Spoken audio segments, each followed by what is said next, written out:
বাড়িতে টাইলস বসানোর আগে একটু সচেতন হওয়া খুবই জরুরি। কারণ একবার কাজ হয়ে গেলে ভুল শোধরানো অনেক কঠিন। প্রথমে খেয়াল রাখুন মেঝে বা দেওয়াল ঠিকভাবে সমান আছে কিনা। যদি বেস ঠিক না হয় তাহলে যত ভালো টাইলসই লাগান টেকসই হবে না। তারপর দেখুন ভালো মানের টাইলস আর সিমেন্ট ব্যবহার করা হচ্ছে কিনা। কম দামের লোভে খারাপ জিনিস নিলে পরে ভোগান্তি নিশ্চিত। মিস্ত্রির কাজের দক্ষতাও খুব গুরুত্বপূর্ণ। অভিজ্ঞ মিস্ত্রি না হলে লাইনের গ্যাপ, উঁচু নিচু সমস্যা দেখা দেবে। আরেকটা গুরুত্বপূর্ণ বিষয়, পানির লেভেল ঠিক রাখা। বিশেষ করে বাথরুমে পানি জমে থাকলে সমস্যা আরও বাড়বে।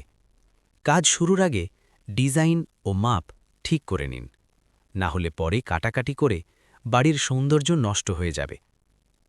মনে রাখবেন, সঠিক পরিকল্পনা আর ভালো কাজই পারে আপনার বাড়িকে করে তুলতে সুন্দর আর টেকসই।